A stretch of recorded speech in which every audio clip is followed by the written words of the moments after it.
Bom dia então, dia 7 de novembro de 2018, aula de embriologia geral para a turma 23B da nutrição.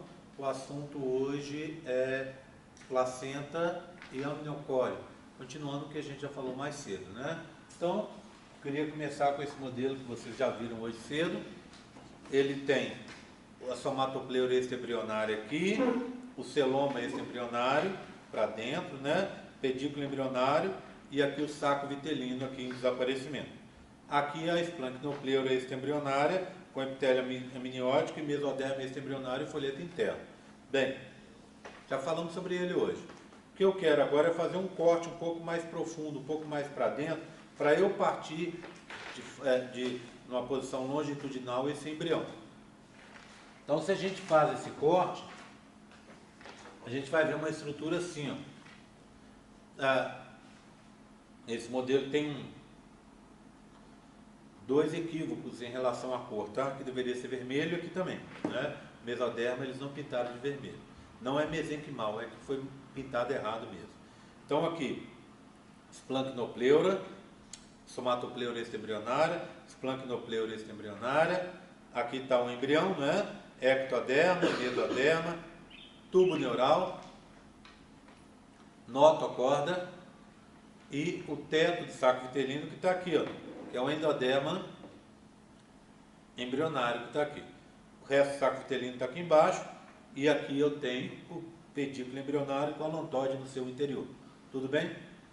Bem, passa-se mais algumas semanas e a gente vai ver esse mesmo modelo na mesma configuração, só que agora ele está com uma estrutura diferente, tá vendo? O que aconteceu lá? Você teve de lá para cá, você teve uma expansão da cavidade amniótica que acabou, devido ao crescimento do embrião, né? Essa cavidade se expandiu e ela acabou fazendo com que sumisse o celoma extraembrionário. Quando o celoma extraembrionário sumiu, os dois mesodermas extraembrionários se uniram num só. Formou o que a gente chama uma membrana formada pelo epitélio amniótico mais a parte de fora que é o córeo. Amniocóreo, ou membrana amniocorial. Tudo bem? Tranquilo? O que mais que a gente tem aqui? A formação da região do cordão umbilical. Tá vendo? Olha, o pedículo vitelínico aqui está bem próximo do pedículo embrionário do lado de cá. Os dois estão se juntando para formar o cordão umbilical. Então, essa é a história da formação do amniocóreo. Amniocóreo, ou membrana amniocorial, ou amniocoriônica, ele se forma aí ao final do terceiro trimestre. Não confundir com o processo de dobramento que acontece aí no final do primeiro mês, não é? 2 meses depois, esse embrião vai crescer e vai ocupar o espaço que antes estava ocupado pelo celoma extraembrionário. Tudo bem? Então isso é resultado do crescimento do embrião. Eu tenho dois outros modelos para mostrar para vocês. Os modelos estão aqui e a figura está ali no quadro para a gente poder ver esse processo, tá? Então olha aqui, ó. Mesma historinha. Bebê de 4, 5 semanas. Do lado de fora o celoma extraembrionário aqui, tá vendo? Lá dentro a cavidade amniótica. Aqui está o bebezinho em gestação, saco vitelino em desaparecimento está aqui, o pedículo embrionário se aproximando. Bem, temos bastante espaço aqui no útero, tá vendo? Bastante espaço. Quando a gente passar umas semanas depois e ver um bebê, por exemplo, de 11 semanas, já deixa de ser embrião e a partir da 8ª semana passa a se chamar feto. Então aqui é aquele que nós vimos, o embrião. Aqui é um feto com 11 semanas. Ele cresceu, tá vendo? E aí o que ele fez? Ele fez com que essa cavidade aqui desaparecesse, o celoma esse embrionário desaparecesse. Como resultado, os dois mesodermas se juntaram num só. Ao invés de a gente falar mesoderma esse embrionário, folheto externo e interno, a gente fala agora, a partir de agora, só mesoderma esse embrionário. Tudo bem? Sim. Você falou aí, terceiro trimestre, é terceiro mês, não é? Terceiro mês, desculpa. Final do eu primeiro confundi, trimestre. Terceiro trimestre já é o parto, né? Eu sempre faço essa confusão, tá? Ok?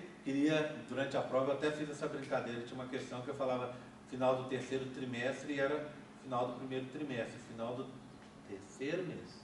Ok? Tudo bem? Tranquilo? Bem, então teve esse crescimento, é a formação do amniocóreo. A partir de agora, a parte externa do bebê vai ser formada pelo epitélio amniótico, junto, né? Unido ao córeo.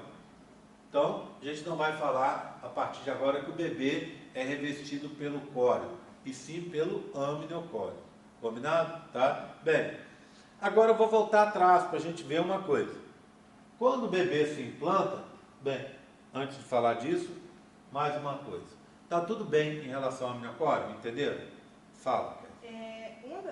No questionário tinha uma das consequências da formação do amniocóreo. Seria o aparecimento visível da gravidez, porque ele ocupou todo o espaço? Tá, isso é consequência, tá? Isso é consequência.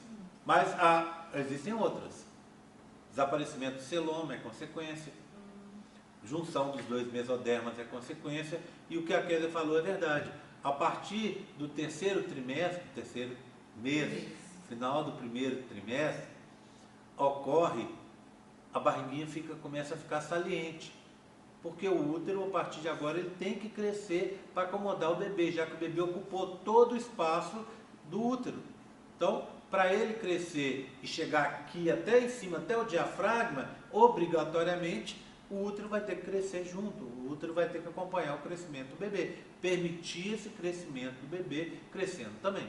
Então, a partir do terceiro mês, fica visível essa gravidez. A barriguinha vai começar a aparecer por causa desse crescimento do útero. Tudo bem? Tranquilo? Tá? Essa é uma das consequências. Bem, voltando atrás, então, eu estou naquela figura de novo para mostrar para vocês uma outra alteração. A gente vai ver hoje duas alterações que são respostas que a mãe dá quando ocorre a gravidez. Quando ocorre a gravidez, o bebê libera um monte de moléculas, principalmente do grupo das citocinas, e essas citocinas fazem com que a mãe responda bem à presença do bebê ali. Esse bebê, só é importante lembrar que ele é um corpo estranho, não é? Ele não tem os mesmos genes da mãe. Metade dos genes vieram do pai. Por isso, a tendência é que ele seja repelido, seja atacado pelo sistema imune. Mas liberando essas citocinas, a mãe aceita a gravidez. Uma das formas que a mãe tem para responder a essa gravidez é transformar a região do endométrio em decídua. O que é a decídua? É principalmente a camada funcional do endométrio que vai ser transformada no momento da gravidez, devido à presença das citocinas, e que depois ela vai ser liberada no momento do parto. Por isso que a gente chama a camada de decídua, porque a camada aqui desce durante a gravidez, durante o trabalho de parto. Lembra? O bebê nasce, aí a placenta é liberada. Liberação da placenta a gente chama de dequitação. Então a menina vai ter a dequitação, a liberação da placenta, e junto vai ter uma menstruação. Nessa menstruação, essa decídua aqui indicada de verde, ela vai ser perdida. Tá? Bem, existem 3 decíduas. Olha aqui, ó. Acompanhe comigo. Começou aqui, fez a volta. Por que aqui está verde escuro? Só para indicar o canal cervical, tá bom? Verde claro e verde escuro, mesma composição. Então, ó, fez a volta na parede do útero. Parede, a gente fala parietal. Decídua parietal, ó. Em torno da parede do útero. Decídua na base, olha, na base onde está o embrião. Decídua basal. E uma decídua que faz uma cápsula, olha, no polo oposto da implantação. Implantou aqui, o polo oposto é aqui atrás, não é? Fazendo uma cápsula, decídua capsular. Então são 3 decíduas: parietal, basal e capsular. O que elas têm em comum? Decídua é um tecido conjuntivo, mas esse tecido conjuntivo ele é diferente dos outros porque ele é rico em fibroblastos. Fibroblastos, só lembrando a vocês, é a principal célula do conjuntivo. É ela que produz os componentes do conjuntivo. Mas normalmente o conjuntivo tem bastante fibroblastos, mas não tanto quanto aí. Esses fibroblastos da decídua ficam um lado do outro. E os autores acreditam que talvez esses fibroblastos sirvam para isolar o bebê. Eles fazem uma barreira e o bebê fica lá dentro. Como o fibroblasto é uma célula da mãe, ele não vai ser atacado pelo sistema imune. Então os fibroblastos na decídua estão escondendo o bebê em gestação que está ali dentro. Além disso, eles descobriram que esses fibroblastos têm, diferente dos fibroblastos normais, uma série de compostos de reserva no seu interior, principalmente carboidratos e lipídios. Então, alguns autores acreditam que talvez esses fibroblastos sejam também uma reserva de alimento em períodos de necessidade para o bebê. Então, eles podem liberar carboidratos e lipídios para que o bebê possa se desenvolver. Tudo bem? Bem, esses dois modelos, eu tenho eles, essas duas figuras que a gente acabou de ver, né? Essa e essa aqui, ó, são duas figuras que eu tenho também em modelos, tá bom? O que acontece com essa? A decídua parietal está aqui de amarelo, ó, tá? A decídua basal está de lilás. E a decídua capsular está de verde escuro. Aqui é a região do celoma extraembrionário e o saco amniótico está aqui, tá bom? Então, é o mesmo modelo que eu acabei de escrever para vocês. Só que com a coloração um pouco mais fácil da gente definir que região é o quê. E esse é o segundo, tá vendo? Ó, em que eu já tenho a membrana amniocoreal. Quando se forma a membrana amniocoreal, acontece uma outra coisa, que a gente pode ver muito claramente nesse modelo que eu acabei de mostrar para vocês. E aqui, ó, olha o que vai acontecer. As duas decíduas, a capsular, que é essa daqui, ó, vai se unir com a decídua parietal ao longo de quase todo o útero. Olha ali, ó, de fora a fora, tá vendo? Exceto nessa região aqui, ó. É a única região que vai ter um espaço bem na entrada do colo do útero. Esse espaço é para facilitar a saída do bebê no momento do parto, tá? Então, o que aconteceu? É isso que a Kélia falou. O bebê agora ocupou todo o espaço, e ocupando todo o espaço, aí, para ele continuar crescendo, só vai crescer se o útero crescer junto. Tudo bem? Formação da membrana amniocoreal. Bem, já falei com vocês sobre cordão, córeo e amniocóreo hoje. Tudo isso é para a gente falar agora sobre placenta. Placenta é um único órgão que é dividido por dois seres vivos. Vamos ver, localizar a placenta aqui nesse modelo, nesse desenho aqui, nessa figura. Olha aqui, ó. A placenta está aqui, ó. Ela é uma junção dessas vilosidades coriônicas que estão aqui com a decídua basal. Então, isso é placenta, tá? Bem, repara numa outra coisa. Nas outras regiões, ou seja, naquelas regiões em contato com o córeo, com a decídua capsular, você não tem vilosidades, está vendo lá? Forma o que a gente chama córeo liso, enquanto aqui de baixo é o córeo viloso, ou seja, córeo com vilosidades, ou córeo frondoso, porque essas vilosidades são tão amplas que parecem os galhos de uma árvore bem frondosa, certo? Por que acontece isso? Por que no córeo, o córeo, na região da decídua capsular, eu tenho córeo liso, e da decídua basal, eu tenho córeo viloso? Por causa disso aqui, gente, ó, repara numa coisa. Olha o que acontece aqui, ó. Aqui você tem água, no celoma extraembrionário. No âmnio, eu também tenho água. Aqui também, no saco uterino, também está cheio de água. Toda essa água faz pressão, e aí empurra esse córeo em direção à decídua capsular, não deixando com que se desenvolvam vilosidades. Aqui embaixo não, olha, você tem um embrião que está desenvolvendo aqui em cima, você tem menos líquido aqui, você tem esse tecido mais grosso aqui, mais desenvolvido aqui embaixo.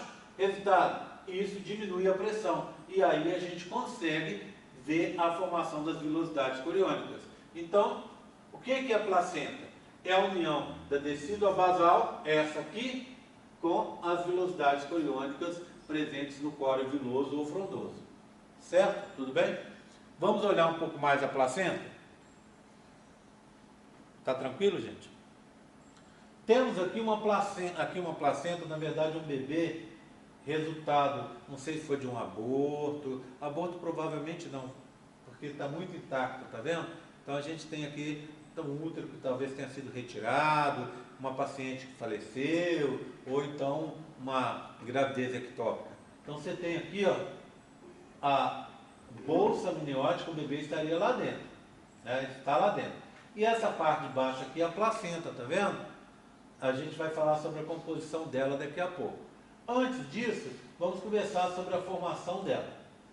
A placenta não começa como placenta, ela começa com uma estrutura bem mais simples. Então ela tem fase de desenvolvimento.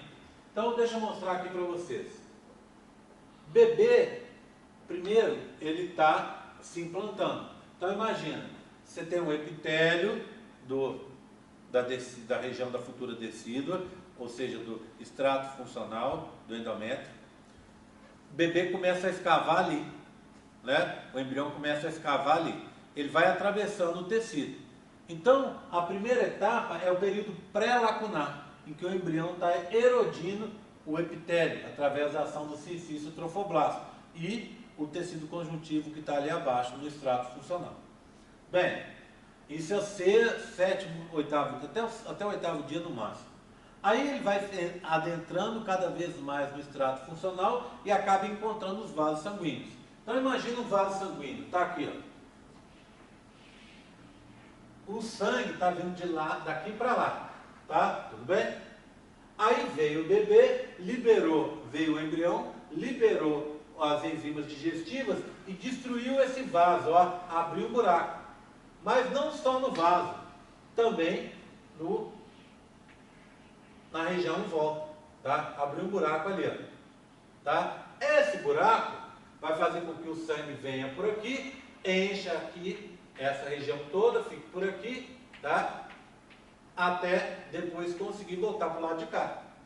Esse buraco a gente chama de lacuna, tá? O que vai fazer essa lacuna? Ela vai permitir com que o embrião faça isso aqui, ó.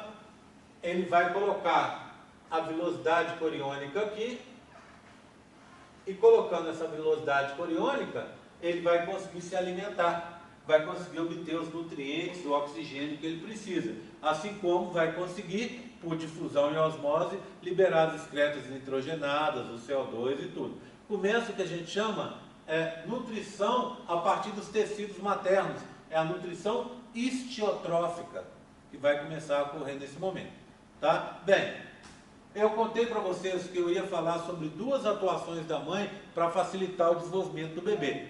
Uma eu já falei, que é a formação da decídua. A outra acontece agora. Olha o que vai acontecer. O que seria natural, o que tem que acontecer aqui? A mãe tem que refazer esse vaso. Ela não pode ficar com o vaso sanguíneo arrebentado. Então ela vai refazer esse vaso. Só que na hora de refazer esse vaso, ao invés dela refazer esse vaso como ele estava, ela faz um vaso com buracos na parede. Esse vaso com buracos na parede é o que a gente chama sinusoide. Sinusoide. Então o sinusoide é um capilar sanguíneo com buracos na parede. Para quê? Para facilitar a saída do sangue para a lacuna e depois o retorno desse sangue. Então a mãe continua ajudando o bebê, porque ela permite com que o sangue dela encha a lacuna, o bebê consegue se alimentar por difusão e osmose e o sangue é puxado de volta para o vaso sanguíneo e segue à frente, tá? Então é o que a gente tem agora, que a gente chama período lacunar, tá? Antes era período lacunar, quando surgiram as lacunas, e agora, com o surgimento dos sinusoides, é o período que a gente chama de pré-viloso, antes da fase do desenvolvimento das velocidades que eu contei para vocês. Lembra? Velocidade primária, que virou secundária. Por enquanto a gente só tinha primária. Mas aí vem o período viloso, a primária vira secundária, a secundária vira terciária e assim por diante, tá? Então, período pré-lacunar, no início da erosão do endométrio. Período lacunar, quando se formam aquelas aberturas, aquelas cavidades, as lacunas. Período pré-viloso, quando formam os sinusoides. E período viloso, quando as velocidades deixam de ser primárias, passam a ser secundárias e depois terciárias. Aí a gente vai ter a estrutura da placenta madura ou a termo. O que seria a a placenta madura? É aquela que já vai ter as estruturas definidas. E a termo é perto do parto. Perto do parto, a placenta vai ter em torno de 15 a 20 centímetros por 3 centímetros de largura máxima. Ela parece muito com esse modelinho aqui que eu pedi para fazer, né? Olha, ela só é maior normalmente, tá? Ela vai ser talvez o dobro ou o triplo desse tamanho que está aqui. Então o que você tem? Aqui estaria o bebê pendurado, né? Boiando. Isso aqui seria uma bola, um saco cheio de líquido, que é o âmino. O cordão umbilical está aqui, envolto pelo, como eu falei hoje, pelo epitélio amniótico, e aqui está a placenta. Então essa seria a face fetal da placenta, envolta por epitélio amniótico, e aqui a face materna dela. Se você olhar a face materna, você vai ver que ela é subdividida em regiões, igual a gente pode ver aqui, ó, olha lá. Na hora de retirar, a maioria dela arrebentou, mas eu tenho claramente, olha, umas bolinhas aqui, tá vendo? Cada bolinha dessa é o que a gente chama um cotilédone. Então a placenta é subdividida em áreas denominadas cotilédones. Eu tenho uma figura para mostrar para vocês, que é uma figura, depois eu volto nesse modelo, tá? Aqui são as vilosidades, já falamos hoje, aqui é a estrutura da placenta. Então os cotilédones estariam aqui, não é? Se eu pegar agora um cotilédone desse, aqui, ó, e escolher 2, 3 áreas dessa aqui, tá? Eu vou ter isso aqui, ó. A estrutura funcional da própria placenta. Essa estrutura funcional, ela é dividida em cavidades. Então, tá vendo as lacunas que eu mostrei aqui? A única coisa que a mãe vai fazer quando a placenta ficar madura, ela vai organizar aquelas estruturas meio bagunçadas que a gente tinha, meio ao acaso ali, né? Sem uma organização, ela vai organizar. Então ela vai pegar a lacuna e vai transformar cada lacuna numa cavidade assim, ó. Como é que eu chamo essa cavidade? Seio. Cavidade em biologia é seio. Seio entre vilosidades. Seio interviloso. Então a subunidade menor da placenta são os seios intervilosos. Lá o sangue materno vai encher o seio e depois vai ser puxado de volta. Então entra sangue rico em oxigênio aqui e depois o sangue arterial, não é isso? E depois sai já um sangue pobre em oxigênio, um sangue venoso. Então nesse momento o sangue fica boiando ali, ó, fica com as velocidades coriônicas imersas nele. Certo? Tudo bem? Ele fica no entorno das velocidades coriônicas. Separando um seio de outro, eu tenho um septo interviloso. Então vamos arrumar a bagunça aqui? A parte de baixo seria o miométrio e do lado de fora o epimétrio. Esse aqui seria o endométrio, que agora se transformou na decídua. Então tudo isso aqui em amarelo é a decídua basal. Tá? Ela é que forma os seios intervilosos e os septos intervilosos. Então essa parte materna da placenta. A parte fetal está aqui, ó, chegando. São as vilosidades, nesse caso, coriônicas terciárias. Repara numa coisa na vilosidade. Você lembra que hoje eu falei do manto citotrofoblástico? Olha ele aqui, ó. Ele está prendendo, ancorando a vilosidade ali na base do seio interviloso, para não deixar que ela se arrebente, para não ter descolamento de placenta. Eu poderia ter um outro aqui, um outro do lado de cá, então você tem alguns para prender essa velocidade na posição dela. Tudo bem? Tranquilo? Tá? Ok? Tranquilo com a estrutura? Bem, agora eu queria então... deixa eu mostrar a estrutura aqui para vocês. Então, é o mesmo corte que a gente viu, né?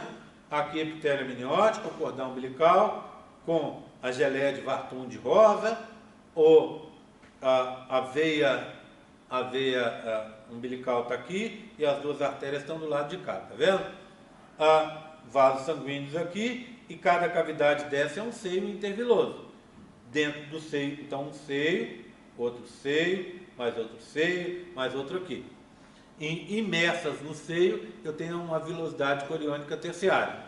Essa parte amarela aqui, ó, seria decídua basal. E a parte rosa representaria o miométrio, tudo bem? Tranquilo? Então essa é a unidade funcional da placenta.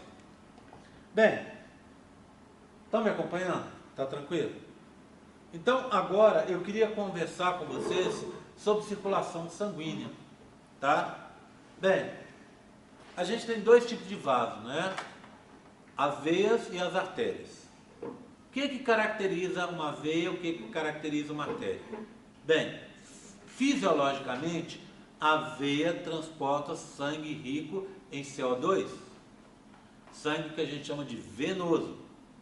A artéria, fisiologicamente, transporta sangue rico em oxigênio, por isso a gente chama de sangue arterial, tá? O sangue venoso, ele, se você cortar uma veia, o sangue que sai lá é um azul escuro, tá? Puxado por roxo. Então, é um sangue escuro, um azul. Por isso eles resolveram, quando fizeram as primeiras descrições anatômicas, eles resolveram, devido a essa estrutura fisiológica do sangue, eles resolveram indicar as veias por azul. Tá? Por que elas são escuras? Porque não tem oxigênio. Tá? Já nas artérias é o contrário, o oxigênio vai, se liga à hemoglobina, e a hemoglobina, ao ficar oxidada, ela libera uma luz que é da tonalidade vermelha. Então, se você cortar uma artéria, o sangue que sai é um vermelho vivo. Tá? E aí as artérias foram representadas, passaram a ser representadas por vermelho, e as veias por azul. Ok? Tudo bem? Então, devido ao sangue que está lá dentro. Mas isso não é sempre assim. Existe uma parte no nosso corpo em que ocorre uma circulação invertida. O que é isso? Veias, ao invés de estarem levando sangue venoso, levam sangue arterial. E artérias, ao invés de estarem levando sangue arterial, levam sangue venoso. Isso acontece na pequena circulação. Então eu tenho um modelinho anatômico aqui para mostrar para vocês. Vê bem, o sangue chega no coração por essas veias de grosso calibre aqui, ó. A veia cava superior e a inferior. Ele chega do lado direito do coração. Então deixa eu tirar aqui para mostrar para vocês. Ele vai chegar pelo lado direito do coração aqui, ó. Átrio direito, ventrículo direito. Daqui ele vai seguir esse caminho aqui, ó, e vai para o pulmão. Então aqui, ó, bifurca, tá vendo? E vai para os dois pulmões. Lá no pulmão ele vai ser oxigenado. E vai voltar então por veias aqui no átrio esquerdo, cai no ventrículo esquerdo e vai subir por onde? Ó, por esse vaso aqui, que é a aorta, para ir para o corpo. Então, a gente foi descrito dois tipos de circulação nossa. Uma pequena circulação, que é entre o pulmão, entre o coração, o sangue chega no coração, vai para o pulmão e volta para o coração. Essa é a pequena circulação, porque ela é curtinha. E a circulação do sangue que vai do coração para o corpo e volta para o coração é a chamada grande circulação. Então nós temos a pequena e a grande circulação. Então eu tenho aqui uma representação do pulmão, da estrutura do pulmão, para vocês entenderem. Olha aqui. O pulmão, ele é dividido em saquinhos cheios de ar que a gente chama de alvéolos. Lá no alvéolo chega o oxigênio que você respirou. E envolvendo o alvéolo, você tem vasos sanguíneos. Nesses vasos sanguíneos que envolvem o alvéolo, acontece uma coisa que a gente chama anastomose artério-venosa. O que é isso? É uma artéria que vira uma veia. Tá? Então, isso acontece nos nossos capilares em alguns lugares, inclusive aqui. Então, olha, é uma artéria aqui, representada pelo arzinho, vai conferindo, que virou o quê? Uma veia. Tá? Tudo bem? Então, aqui está o oxigênio. O oxigênio vem pela... O CO2 vem pela artéria, ó. O CO2 vem pela artéria, tá vendo? Vem pela artéria, artéria. Aqui aconteceu a hematose, ou seja, o CO2 saiu daqui e foi para o alvéolo. O oxigênio que estava no alvéolo veio para o vaso. E aí você libera esse CO2 quando você expira. Tá? Então, isso é que a gente chama de hematose. Essa troca de oxigênio para o CO2 que acontece a nível do alvéolo. Aí o sangue ficou oxigenado. e ele vai passar e vai seguir por uma veia. Repararam uma coisa? Eu inverti. O que eu falei para vocês? Eu falei que era sangue cheio de CO2 vindo por uma artéria e sangue cheio de O2 saindo por uma veia. É o oposto do que a gente esperaria, não é? A gente esperaria o contrário? A artéria com sangue oxigenado e veia com sangue desoxigenado, não é assim? Bem, por que aconteceu isso?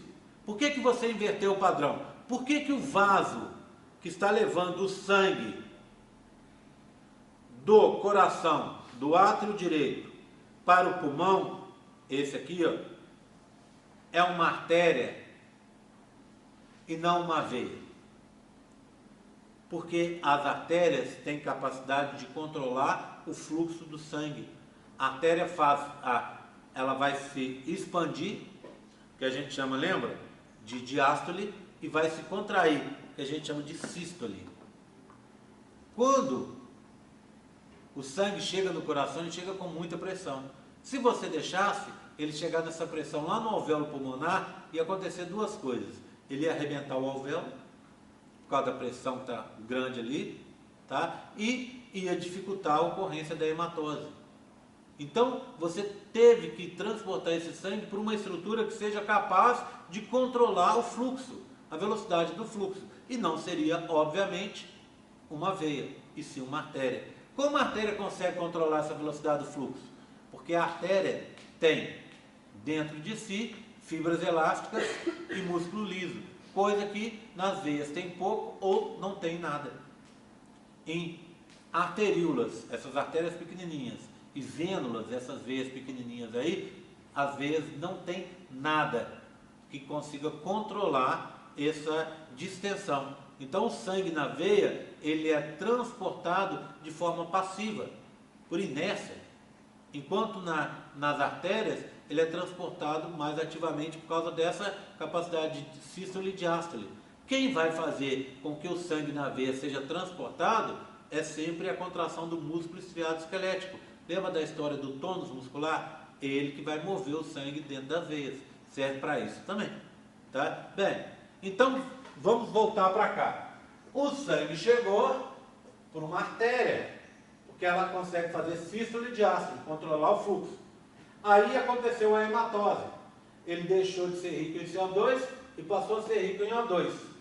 Aí agora ele vai ser transportado por uma veia. Você deve estar se perguntando, por que eu não ponho de novo a artéria aqui? Por que eu tenho que transformar a artéria em veia?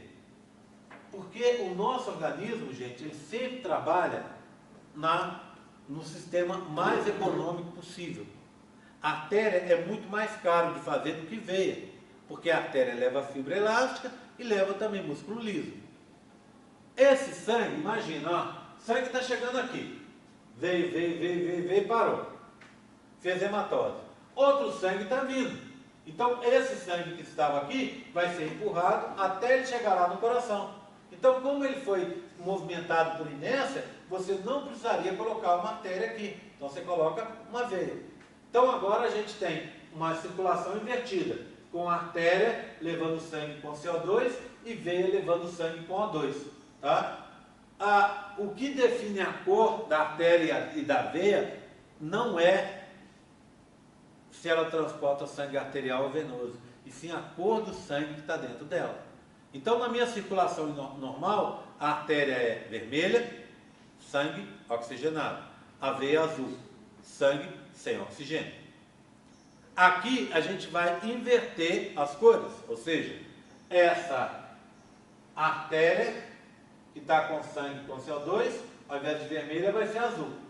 E essa veia que está com sangue com O2, ao invés de azul vai ser vermelha.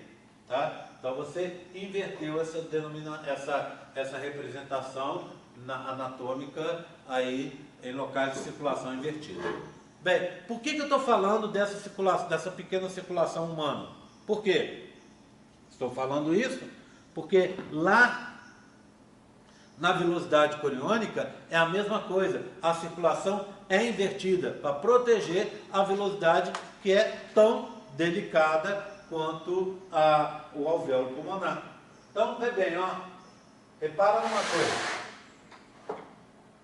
Nós temos duas circulações aqui, não é? A da mãe, a circulação normal, ou seja, essa é uma artéria e essa é uma veia. Sangue com oxigênio, sangue com CO2. Aqui, ó, vamos pegar no bebê, aqui em cima, ó, repara aqui no bebê. É o oposto, olha. Uma veia e duas artérias. A artéria, que deveria ser vermelha, aqui está em azul, porque ela está transportando sangue com CO2. E a veia, que deveria ser azul, está em vermelho, porque ela está transportando sangue oxigenado da placenta para o bebê. E aqui, do bebê para a placenta. Tudo bem? Tranquilo? Tá? Então, repara aqui, ó, toda a representação aqui é invertida, né? Então, eu tenho uma artéria, que está aqui, ó, em azul, e eu tenho uma veia que está em vermelho, por causa da circulação invertida, tá? Bem, vamos dar uma olhada então como acontece essa circulação, para a gente entender, tá? Vocês estão bem até agora? Está tudo tranquilo? Todo mundo está entendendo? Então agora a gente passa para a parte final da aula, em que eu vou falar sobre como acontece essa circulação e a gente vai falar sobre a barreira hematoplacentária, tá? Bem, por que você precisa aprender a entender como acontece essa circulação? Porque você vai estar entendendo a estrutura e a fisiologia do órgão. Por isso, é muito importante nessa parte que você preste bastante atenção em entender isso, porque é um assunto muito importante. Você, respondendo na prova sobre esse assunto, você vai estar mostrando para mim que você sabe o que é circulação invertida, que você entende da anatomia da placenta e que você sabe o sangue, cada composto está indo da onde para onde. Então, na prova de vocês, vai ter uma ou mais questões sobre isso, tá? Já estou entregando o ouro aqui para vocês, tá? A sua prova pode ser que tenha uma prova, na prova do Rafael, por exemplo, pode ser que tenha uma questão sobre fluxo do oxigênio. Na prova da Ana, pode ser que tenha uma questão sobre o fluxo do CO2, tá? Na prova da Kézia, pode ser que tenha uma questão em que envolva as duas coisas. Em outras palavras, vai ter uma questão sobre isso na sua prova. Então, precisa entender, tá? Então, vamos olhar como é que se dá esse fluxo e usando como exemplo o CO2 e o oxigênio. Eu poderia usar, obviamente, qualquer outro composto, tá? Mas ele seguiria mais ou menos o mesmo caminho. Depende se ele está saindo da mãe, indo para o bebê ou vice-versa. Então, vou começar com o oxigênio aqui. O oxigênio, qual que é o caminho dele? Da mãe para o bebê. Não é? Ele fica onde, o oxigênio? O oxigênio no sangue fica nas hemácias associado com a hemoglobina, tá? Indicada por Hg. Ele chega aonde? Como é que ele chega? Ele vai chegar aqui por uma artéria uterina, que é da mãe. Aí ele cai aonde? No seio interviloso, certo? E lá, o que vai acontecer? O oxigênio vai se dissociar da hemoglobina e sair da hemácia. Quando ele sai, ele cai na parte de fora da hemácia, que é a parte líquida do sangue. A gente chama essa parte de plasma. Onde está esse plasma? No seio interviloso. Está banhando aqui a velocidade. Aí o que vai acontecer? Ele vai ter que atravessar uma coisa que eu chamo barreira hematoplacentária. Barreira hematoplacentária é essa parte aqui, ó. O que eu tenho nessa parte? O sincício trofoblasto, o citotrofoblasto, o mesoderma exembrionário e a parede do vaso sanguíneo, que a gente chama de endotélio. Então, o sangue tem que atravessar para entrar o sincício, o cito, o mesoderma e a parede do vaso, que é o endotélio, tá? Quando ele faz isso, ele vai cair, esse oxigênio vai cair na parte líquida do sangue agora do feto, chama essa parte de plasma. Aí qual que é o caminho? Entrar na hemácia e associar-se à hemoglobina, tá? Bem, aí depois esse sangue vai ser levado, esse oxigênio vai ser levado por uma veia, não é? Não é veia que transporta o sangue oxigenado ali na circulação invertida?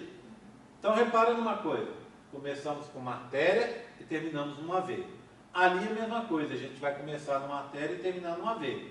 Só que aqui a artéria é da mãe, lá vai ser do feto. Aqui a veia é do feto, lá vai ser da mãe. Tá? Vamos olhar então o CO2 para vocês entenderem. Tá? Vou tirar aqui para poder mostrar melhor. Fala, Pedro. Então, tipo, eu poderia falar que a barreira hematoplacentária é tipo uma velocidade coreônica. É a parede da velocidade mais o vaso, a parede do vaso que está ali dentro da velocidade. Tá? É aquela estrutura da própria velocidade. Então vamos olhar o CO2, tá? Tudo bem? Vamos lá. Deixa eu apagar aqui, ó, só para liberar espaço para a gente, tá? Pronto, tá aqui. Estão na parede da banheira? Tá na parede, no mesoderma. Daqui a pouco eu vou falar sobre elas, tá? Bem, então olha aqui, ó.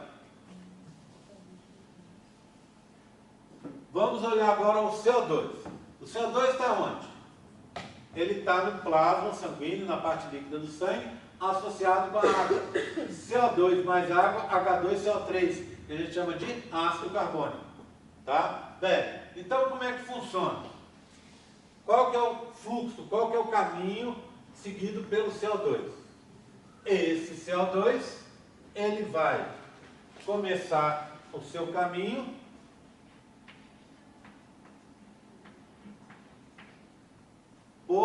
pela artéria umbilical.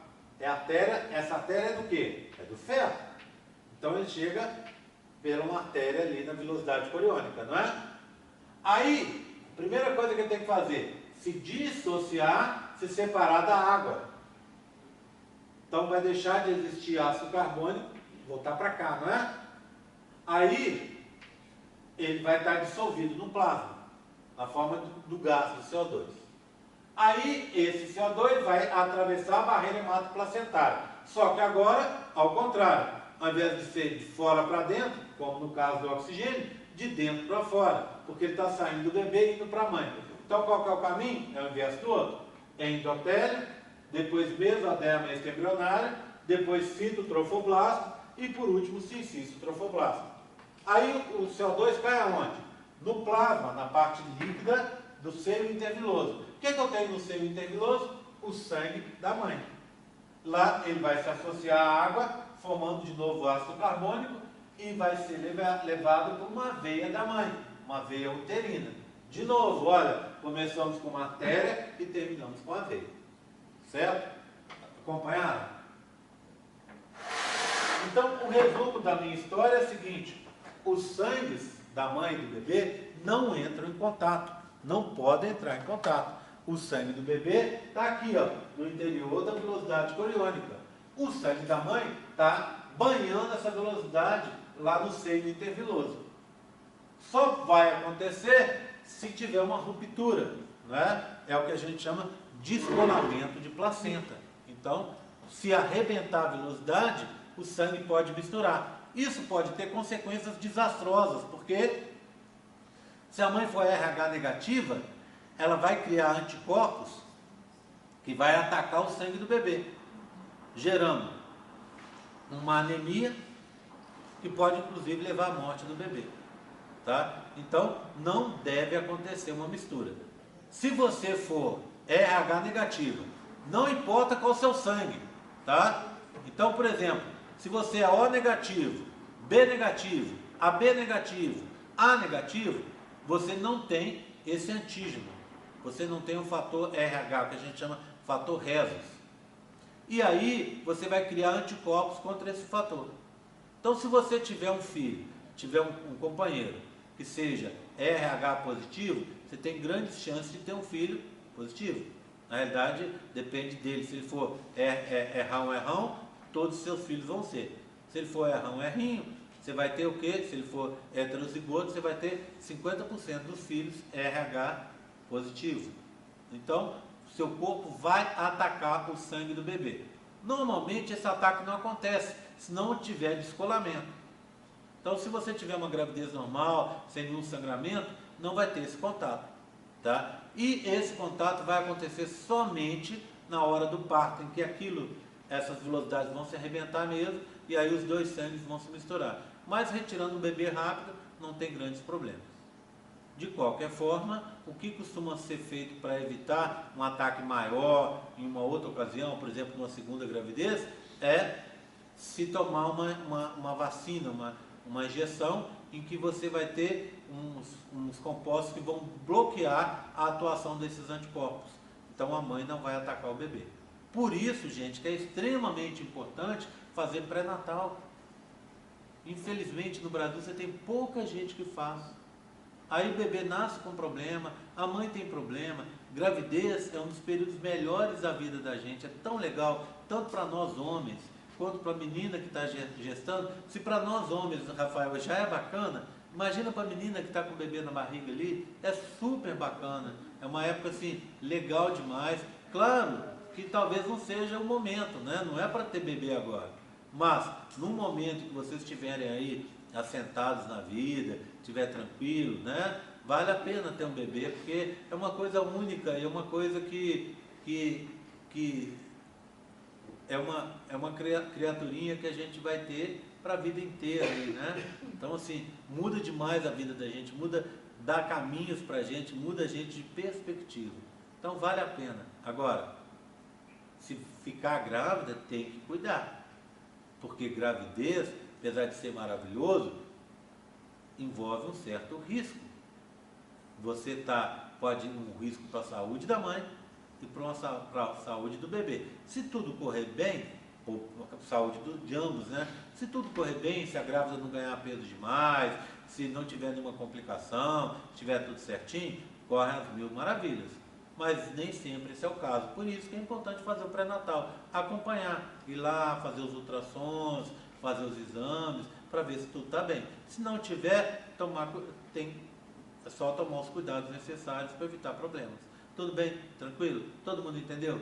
Agora, eu queria falar, por último, sobre a tal das células de Wolff-Bauer.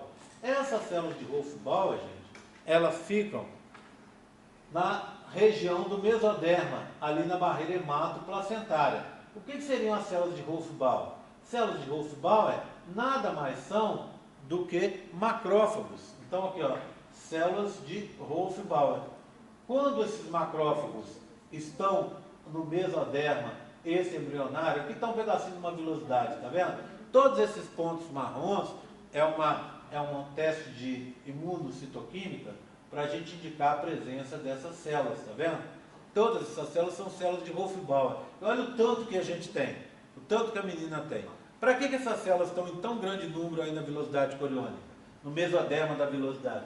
Para proteger contra qualquer substância estranha que tente invadir o corpo do bebê. Então elas atacam e fazem fagocitose, são extremamente ativas em termos de fagocitose. Agora, elas não são perfeitas, não. Existem substâncias e micro-organismos que conseguem atravessar a barreira hematoplacentária. Um desses compostos que me veio à cabeça agora é a nicotina. A nicotina do cigarro, ela atravessa a barreira hematoplacentária e vai direto no bebê. Bebê em formação, aquela criaturinha desprotegida, etc., sendo exposta ao cigarro. E não precisa ser o cigarro da mãe. A mãe parou de fumar, mas mora numa casa em que existem fumantes. Não pode, tem que ficar longe porque aquilo prejudica o bebê em gestação. Bem, outra coisa, citomegalovírus atravessa, né? O vírus da AIDS atravessa a barreira e chega no bebê, e também o vírus da Zika. E o vírus da Zika faz uma coisa engraçada. Descobriu-se que o vírus da Zika se esconde dentro da própria célula de Wolff-Bauer. Ele fica escondidinho lá dentro, na célula que deveria protegê-lo, para proteger contra ele, né? Ele fica escondido lá dentro, numa fase que a gente chama lisogênica, né? Lembram eu devo citar um exemplo para vocês lembrarem. Sabe a herpes, aquela que dá feridinha assim no canto da boca? O que acontece com a herpes? Quem tem herpes vai ter para a vida inteira. O vírus da herpes fica escondido lá dentro, na fase lisogênica, quietinho, quietinho. Aí o que acontece? Quando você está estressado, diminui a imunidade baixa. quando está estressado, quando está doente, quando chega, principalmente esse final de ano, né? Depois de 3 semestres seguidos, né? Ninguém estava falando para o Rafael, a gente está contando de um feriado para o outro, torcendo para acabar logo, né? Então o que acontece? Nós estamos sofrendo nesse final. Aí a imunidade baixa. Aí vem o resfriado, aí vem a dor de garganta, aí vem a dor na coluna, vem um monte de coisa, né? E vem também a herpes. O que acontece? O vírus que estava escondido nessa fase lisogênica, incorporado dentro da célula, ele sai para uma fase lítica, em que ele vai se multiplicar. E aí ele vai arrebentando as células, acaba dando a feridinha. É nessa época em que a herpes fica, ela pode contaminar, ela fica contagiosa. Então, se seu namorado, sua namorada, ele tem herpes, pode beijar na boa, pode, sem nenhum problema, desde que ele não esteja com a ferida. Se o namorado ou a namorada tiver com a feridinha, não mexe, não beija, evita esse contato, porque é só assim que ela transmite. Ela transmite por relação sexual, se ela for genital, ou se ela por beijo. Oi. Fala geralmente com pessoa que bebe, bebedor ou compartimento de garrafa também faz. Pois é, não é para compartilhar, né? Nem para meter a bocão no bebedouro, né? Mas hoje em dia todo mundo bebe bebedouro. Pois é, mas aí tem que tomar, o bebedouro tem que estar limpo e tem que tomar cuidado, tá? Como ela é de contato, imagina, aqui ó, o cara tem herpes e meteu a boca lá no bebedouro, ele meteu a boca do lado de fora.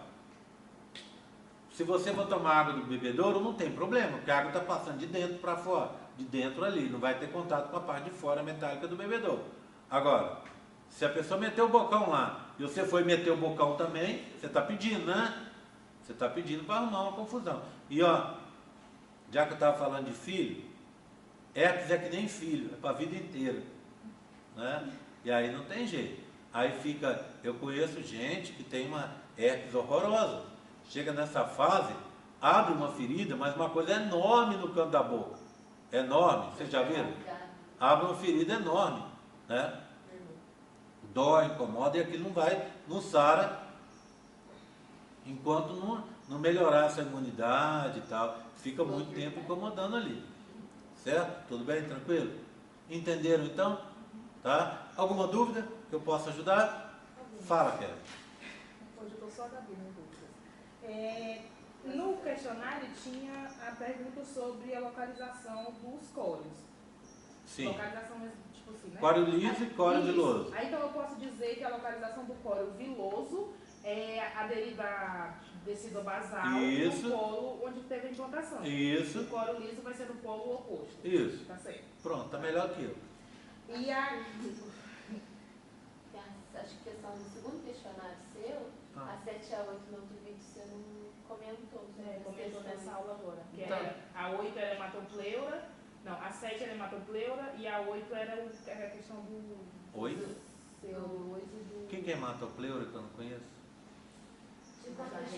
Hematoplacentária, desculpa. Barreira hematoplacentária. Aqui, gente, ó, presta atenção. Eu coloco as perguntas lá. Vocês repararam que aquela aula foi bem mais custosa do que essa? Por quê? Porque aquela é uma aula normal. Então tem que ir falando as coisas aos pouquinhos. O que acontece? Quando você fala as coisas aos pouquinhos, acaba às vezes ficando alguma coisa para trás. Aí eu fiz as perguntas, mas eu não assisti a aula. Então eu fiz as perguntas. Se acontecer de alguma pergunta que estava lá, não está na aula, você responde, conforme a gente combinou na última aula, você põe assim, ó. Essa resposta não está no questionário, não está no vídeo. Ponto. E aí você vai aprender aqui, tá? Sem problema, tá? Quando for assim, sem problema. Ok? Tá? Porque a ideia é, como a gente está falando de novo um assunto que vocês já viram, que vocês tenham mais tempo para ver de novo o assunto, conforme a gente combinou, falou na aula passada, e ao mesmo tempo eu possa, com mais tranquilidade, falar de coisas que às vezes, naquela confusão de ter uma aula normal, às vezes a coisa fica esquecida. Tá bom? Tá combinado? Qual que era a segunda que você falou que faltou? A composição e a estrutura da placenta. Eu posso falar que tipo, a estrutura vai ser o cotilédone. Você né? tem várias estruturas. Não, mas Você tipo tem assim, essa eu estrutura citaria- maior.